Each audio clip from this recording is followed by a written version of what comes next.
من عاملة نظافة إلى غبة البرلمان، وتنحدر من طبقة هشة حيث عاشت وترعرعت بين الأحياء الشعبية من حي السطارة إلى قصرة عرفات. قاومة عاشور ناشطة بحركة إيران وساكنة في قصرة عرفات مقدة طب الصداقة. عانت قام عاشور التي ولدت في العام 1979 بحي السطارة في روسو في حياتها من الظلم والإقصاء والتهميش، وأجبرتها ظروفها الصعبة على التخلي عن دراستها. كنت من الناس اللي تدافع عن الناس اللي مظلومين هون في القصرات، وكلهم ياسر من الناس هون في القصرات قلعت لهم تراب. وأصلاً أنا من أهل القصرة نعرف مشاكلها كاملين باللي عايشتها وجايتها من الكبة أصلاً 89 كبة سنادرة جينا هون القصرة. هي اللي عزت ياسر من الظلم ولا وفيت قرايتي. اشتغلت في شركة هون قال لها بليزورنا، اشتغلت فيها كبلاي نقدر شو مع الشلاط اللي وكنت مولي هون ما قط جاني حد هون عنده مظلمة في بليده ما مشيت معاه. لا في الكبة الصولة في سيزيان اللي حركة في كل بليده، وانا جندي من جنود الحركة وكل بليده اجبرت فيها ظلم مشي شوارها. وجاتني مولي هون الناس ما عنده اوراق ولا هم عنده اولاد ولا قاعدين يقرأ نمشي معاهم ونعدلهم الأوراق. ولم يكن أي من جيرانها ولا معارفها يتوقع أن تصبح نائبا في البرلمان.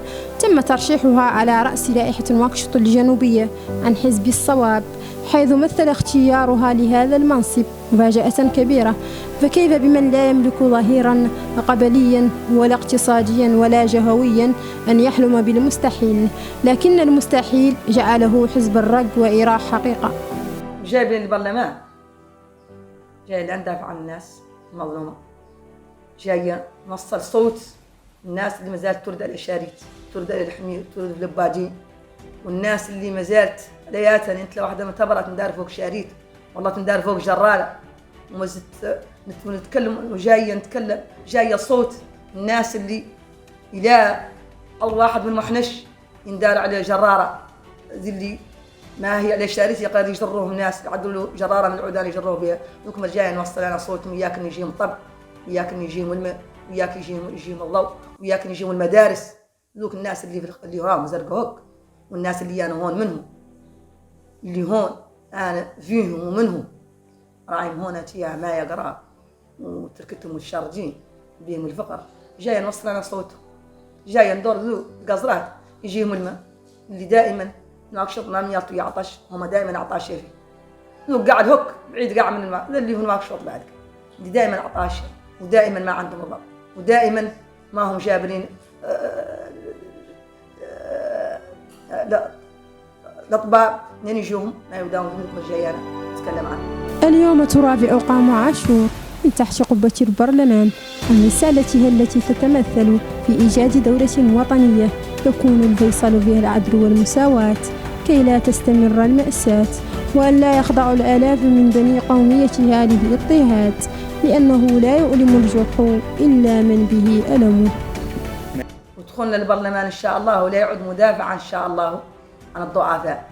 اللي احنا داخلين البرلمان داخلت الناس اللي عندهم نفوذ والناس الرجال الأعمال اللي عندهم الفضل والناس اللي داعمت الدولة، واحنا ما داعمنا موجودنا وجايين فم لين ندافعوا عن المظلوم.